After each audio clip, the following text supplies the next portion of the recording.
నల్గొండ జిల్లా చిట్యాలలో జాతీయ రహదారిపై రోడ్డు ప్రమాదం జరిగింది. బస్సు, కారు, కంటైనర్ కారు ఒకదాని వెనుక ఒకటి 4 వాహనాలు ఢీకొన్నాయి. ఈ ఘటనలో కారులో ప్రయాణిస్తున్న 2 వ్యక్తులు అక్కడికక్కడే మృతి చెందారు. ఇక మరో 2కి గాయాలయ్యాయి. విజయవాడ నుంచి హైదరాబాద్ వెళ్తున్న బస్సు డ్రైవర్ సడన్ బ్రేక్ వేయడంతో వెనుక ఉన్న కారుని కంటైనర్ బలంగా ఢీకొట్టింది. దీంతో కారు బస్సు కిందకు వెళ్లిపోయింది. ఇక మరో కారు అదుపు తప్పి డివైడర్ మీదకి వెళ్లింది. ఈ ఘటనతో భారీగా ట్రాఫిక్ జామ్ అయింది. రోడ్డుకు అడ్డంగా ఉన్న వాహనాలను తొలగించి ట్రాఫిక్ ని క్లియర్ చేస్తున్నారు పోలీసులు.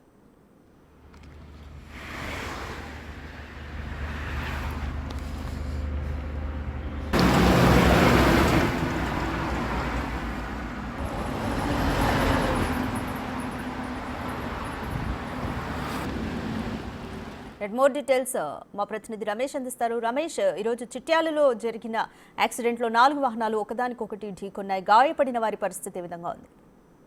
2 స్పాట్ లోనే అక్కడికక్కడే మృతి చెందడం జరిగింది. కారులో ఉన్నటువంటి 2 కూడా మృతి చెందారు. 2 నల్గొండ పట్టణానికి చెందినటువంటి నజీర్, జుబేర్ గా కూడా గుర్తించడం జరిగింది. తెల్లవారుజామున ఈ ఘటన చోటు చేసుకుంది. హైదరాబాద్ విజయవాడ జాతీయ రహదారిపై హైదరాబాద్ నుంచి విజయవాడ వెళ్తున్నటువంటి ఆ ప్రైవేట్ ట్రావెల్స్ బస్సు ఒక్కసారిగా సడన్ బ్రేక్ వేయడంతో వెనకాల వస్తున్నటువంటి 3 వాహనాలు కూడా ఒకదానికొకటి కూడా ఢీకొనడంతో ఈ ప్రమాదం చోటు చేసుకుంది. బస్సు ఎప్పుడైతే సడన్ బ్రేక్ వేయడంతో వెనకాల ఉన్నటువంటి కారుని, దాని వెనకాల ఉన్నటువంటి కంటైనర్ బలంగా ఢీకొనడంతో కారు పూర్తిగా కూడా బస్సు కిందికి వచ్చినటువంటి పరిస్థితి మనం విజువల్స్ లో కూడా చూస్తున్నాం. నల్గొండకు చెందినటువంటి 2 కూడా అక్కడికక్కడే మృతి జరిగింది. మరొక 4 కూడా తీవ్ర గాయాలు కావడం జరిగింది. ఈ ప్రమాదానికి అతివేగంతో వెళ్తున్నటువంటి బస్సు సడన్ బ్రేక్ వేయడంతో ఈ ఘటన చోటు చేసుకుందని చెప్పవచ్చు. పూర్తిగా హైదరాబాద్ విజయవాడ జాతీయ రహదారిపై భారీగా ట్రాఫిక్ జామ్ కూడా నెలకొన్నటువంటి పరిస్థితి కనిపిస్తుంది. ఎందుకంటే 4 వాహనాలు కూడా ఒకదానికొకటి ఢీకొని డివైడర్ కు అడ్డంగా పడడంతో కూడా పూర్తిగా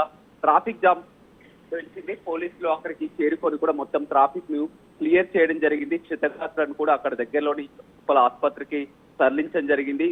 స్పాట్ లో కార్ లో ఉన్నటువంటి 2 వ్యక్తులు మాత్రం స్పాట్ లోనే మృతి చెందడం జరిగింది. వారిని నల్గొండ చెందినటువంటి వారిగా గుర్తించడం జరిగింది. ఏదేమైనప్పటికీ కూడా బస్సు డ్రైవర్ యొక్క నిర్లక్ష్యం, అతివేగంతో వెళ్తున్నటువంటి బస్సు డ్రైవర్ నిర్లక్ష్యం ఒక్కసారిగా సడన్ బ్రేక్ వేయడంతో ఈ ఘటన చోటు చేసుకుందని చెప్పవచ్చు. హైదరాబాద్ నుంచి విజయవాడ బస్సు వెళ్తుంది. బస్సులో ఉన్నటువంటి వారు ఒక్కసారిగా కూడా వారి బస్సులో ఉన్నటువంటి ఒక 10 మంది కూడా గాయాలు కావడం జరిగింది. Radhika, thank you Ramesh.